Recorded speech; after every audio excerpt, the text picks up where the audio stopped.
రాజకీయం కోసమే కాంగ్రెస్ సర్కార్ మేడిగడ్డ పేరుతో డ్రామాలు ఆడుతున్నదని మాజీ ఎంపీ వినోద్ కుమార్ మండిపడ్డారు. రైతుల్లో బీఆర్ఎస్ పార్టీకి ఉన్న ఇమేజ్ ను చెడగొట్టే కుట్ర చేస్తుందని విమర్శించారు.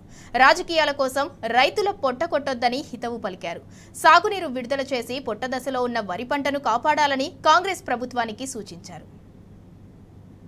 నాట్లేసేటువంటి సమయం యాసంగి పంటకు మరి వర్షాకాలంలో పడ్డటువంటి చెరువులో ఉన్నటువంటి నీళ్లతోని నాట్లేసారు. ఫిబ్రవరి, మార్చ్, ఏప్రిల్ ఆ పంటకు నీళ్ళు ఇవ్వాలి. ఎందుకంటే పొట్ట పెడుతుంది, తర్వాత ఈంతది. ఇది వరి పంట.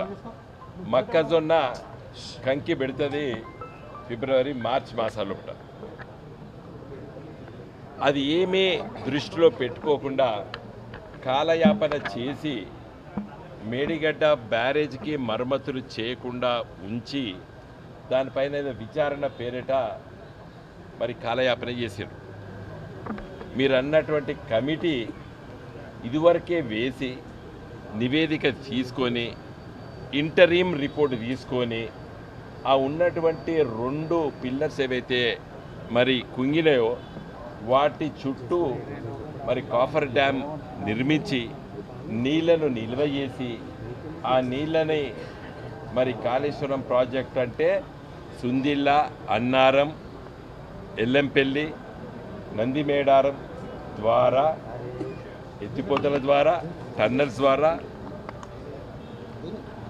నీళ్లు తీసుకొచ్చి వరద కాలువలో వేసి మిడ్ మానేర్ని నింపి ఎల్ఎండిలోకి నీరు వదిలి కాకతీయ కెనాల్ అంటే సూర్యాపేట వరకు నీళ్ళిచ్చి నీళ్ళని ఎత్తిపోతల తర్వాత ద్వారా అన్నపూర్ణ రిజర్వాయర్కి, తర్వాత రంగనాయ సాగర్ రిజర్వాయర్కి, మల్లన్న సాగర్ రిజర్వాయర్కి, తర్వాత కొండపోచమ్మ రిజర్వాయర్కి నీళ్ళు తీసుకొచ్చి చెరువులు కుంటలన్నీ నింపితే ఈరోజు తెలంగాణ రైతులు మరి ఈ పంటలు నష్టపోకపోదురు. ఇప్పుడు చాలా పంటలు నష్టపోయారు.